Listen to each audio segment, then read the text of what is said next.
Hello, chère bâtisseuse, j'espère que vous allez bien. J'avais envie de venir vous faire un live ici aujourd'hui pour vous parler de ce 2 avril. Alors c'était un live qui n'était pas prévu à la base, mais j'avais envie de venir vous partager un petit peu mon histoire et puisque ce 2 avril est pour moi.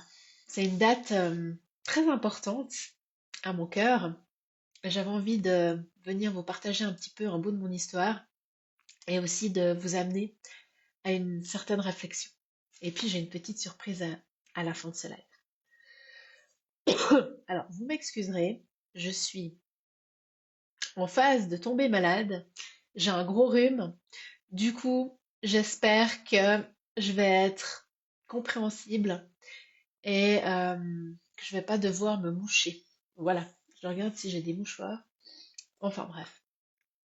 Si tu vois ce live en replay, n'hésite pas à mettre un hashtag replay. Ça me fera plaisir de voir que tu as écouté ce live. Donc le 2 avril, c'est une date qui me tient à cœur parce que il y a deux saveurs dans cette date-là. Le 2 avril, c'était l'anniversaire à mon papa. Pour les personnes qui me suivent depuis un moment, pour mes clientes aussi, qui sont là, certaines, vous savez, j'ai perdu mon papa le 1er janvier 2020. Et ça a été, voilà, quelque chose de compliqué pour moi à vivre parce que ça a été très rapide, en l'espace de 48 heures.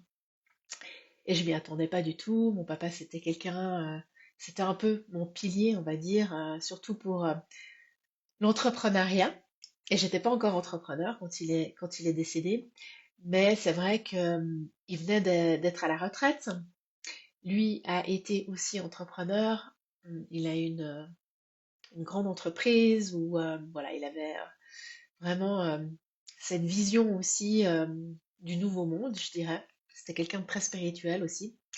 D'ailleurs, j'ai hérité de son pendule. Enfin bref. Et en fait, ce 2 avril, ça me ramène à lui, ça me touche énormément parce qu'il me manque.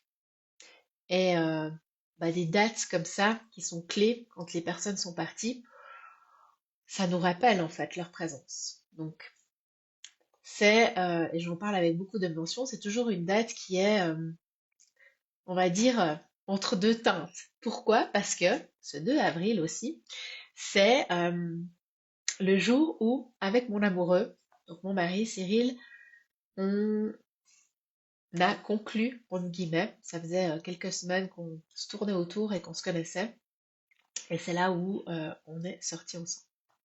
Et ça fait 15 ans. Aujourd'hui, on célèbre nos 15 ans de vie au couple, en fait. Et, euh, et enfin voilà, il y a 15 ans, j'aurais jamais pensé que nous serions encore ensemble. Alors, ce n'est pas un long fleuve tranquille, bien sûr, tous les couples ont des hauts et des bas, mais pour l'instant, je célèbre encore notre vie à deux et c'est magnifique. Et pourquoi je vous partage ça? Parce que, en fait, aujourd'hui, j'ai fait comme une réflexion en arrière et je vous invite vraiment à faire cette réflexion si vous l'avez pas fait ou vous le faites pas euh, de temps en temps comme ça. Où est-ce que vous étiez il y a 15 ans en arrière? Et c'est là où je veux vous emmener dans ce live. C'est waouh, en fait. Je regardais des photos de lui et moi il y a 15 ans. Et je pense que je vais faire un post aussi, je vais partager quelques photos. Et je me dis, quand je regarde cette jeune femme, en fait, euh, elle n'avait jamais pensé de, de vivre tout ce que, en 15 ans, de vivre tout ce que j'ai vécu. J'étais pas quelqu'un qui voulait absolument être maman. Alors oui, j'avais des désirs d'enfant, et mais c'était pas ma priorité principale. Moi, j'étais il y a 15 ans derrière, j'étais au début de ma carrière, on va dire, je travaillais encore chez Nestlé Suisse. J'étais en train de regarder pour bouger à l'international et c'est ce que j'ai fait justement en 2011. de voyager. Enfin, j'étais tout le temps avec mon sac à dos. Je partais en vacances. D'ailleurs, quand j'ai rencontré Cyril, la première chose que j'ai fait, c'est que j'ai embarqué avec moi à partir sac à dos. Voilà, c'était vraiment quelque chose qui faisait partie entièrement de ma vie. Et de me dire, tu vas avoir un enfant, une maison, le cliché entre guillemets, j'aurais jamais pensé en fait. Et c'est quand on fait ce check back de tout ce qu'on a vécu en 15 ans, on se dit, ben waouh en fait, il y a certaines choses dans notre vie qui peuvent aller tellement vite. Quand je vois cette évolution, justement, il y a 15 ans, quand on est sortis ensemble avec mon mari, enfin, il est venu habiter chez moi au bout de quelques mois. À la fin d'année, on a emménagé dans un appartement ici dans la région, à Épaisse. Et après, il y a tout qui s'est enchaîné en fait. On s'est mariés, on a eu un enfant, etc., etc. En l'espace de quelques années. Et c'est ça que je veux vous dire aussi, c'est que parfois, et je sais autant combien parfois quand on est entrepreneur, c'est pas évident. On a des challenges, on a l'impression qu'on fait énormément pour notre entreprise et que on n'arrive pas à voir ce plafond de verre qui se brise aussi. Et oui, je le vois chez mes clientes, je le vois chez moi. Parfois, vraiment, ça demande énormément de résilience, de courage, de continuer, etc.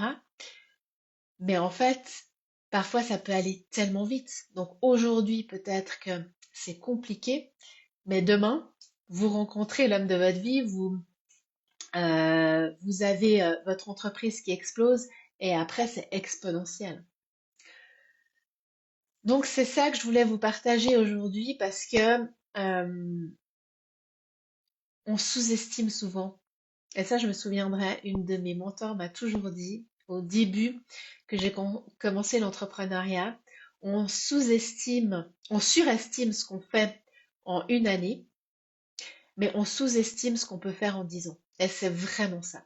Quand je regarde 15 ans après, je me dis waouh, en fait, tout ce que tu as fait, tous les voyages que tu as fait, ce que tu as construit au sein de ta famille, et maintenant, il y a 15 ans, j'aurais jamais pensé être entrepreneur, créer un réseau féminin, un mouvement qui s'appelle les bâtisseuses de demain. Enfin voilà, pour moi, j'étais pas du tout dans dans cette vibe-là, en fait.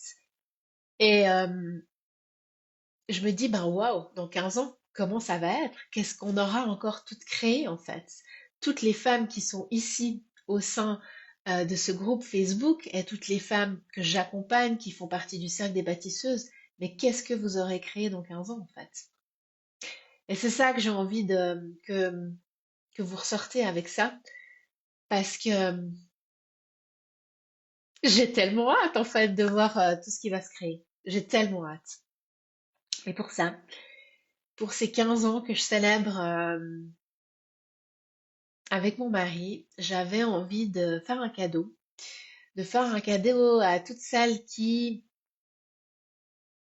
ont envie de rejoindre cette immersion qu'on va créer, co-créer avec Sarah au mois de septembre. Pour toutes celles qui sentent l'appel mais qui n'ont encore pas osé faire le pas, si vous rejoignez d'ici lundi soir, donc à la fin du week-end de Pâques, lundi soir minuit, vous aurez un bonus, un cadeau, un mentorat individuel avec moi avant l'immersion. J'ai vraiment envie d'offrir ça parce que j'ai vraiment envie aussi que vous toutes explosez votre business et ayez tellement ouais, de joie à contribuer à bâtir votre entreprise. Et pour moi, c'est important aussi de vous accompagner à développer ça. Donc ce cadeau, est valable jusqu'à la fin du week-end de Pâques pour les personnes qui s'inscriraient. Si tu as des questions, n'hésite pas à contacter Sarah ou moi. On se fera un plaisir d'y répondre. Il y a encore une place en VIP. Donc en VIP, c'est dans la maison. Et voilà. Donc, partage avec moi, si tu regardes ce live, tout ce que tu as créé ces 15 dernières années. Qu'est-ce que tu n'aurais jamais pensé créer? Ben, comme moi, j'aurais jamais pensé créer une entreprise. J'ai toujours eu cette envie, mais quand j'étais dans les achats, et ça j'ai envie de le partager aussi, c'est que j'ai toujours envie en fait d'avoir ma propre entreprise. Aussi parce que ben, mon papa, il était entrepreneur, je le voyais aussi contribuer. Donc lui, il était dans la finance et dans les montres. Et je voyais que pour lui, c'était vraiment un grand pourquoi. Quand il accompagnait ses clients, même si c'était, on va dire, pas forcément dans le développement personnel et des choses comme ça, c'était plus dans l'énergie masculine. Mon père, c'était quelqu'un qui utilisait énormément son intuition pour guider son entreprise, mais aussi guider ses clients. Et, euh, et c'est quelqu'un qui m'inspirait énormément. Donc moi, j'ai toujours voulu aussi créer mon entreprise, mais c'était clairement pas l'idée de reprendre lui son business parce que ben, lui, il était dans la finance. Moi, la finance, c'est pas quelque chose qui m'intéressait. Et puis, en plus de ça, euh, j'étais dans les achats. Et c'était pas non plus quelque chose qui m'intéressait. Enfin, je sentais que oui, alors j'avais envie de faire une carrière, etc.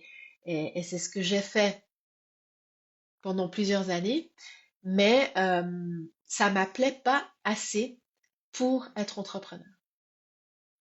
Mais j'ai jamais pensé que j'allais être guidée comme ça dans le développement personnel, dans le coaching, après que j'allais accompagner des personnes au sein de Nestlé en tant que coach et de créer mon entreprise. Il y a 15 ans de ça, on m'avait parlé de ça, j'étais là, mais tu me parles de quoi en fait? Donc, partagez avec moi, il y a 15 ans, qu'est-ce que vous n'auriez jamais imaginé? Je finirai avec ce live sur cette note-là. Je vous souhaite un magnifique week-end de Pâques et je vous dis à bientôt pour un prochain live ici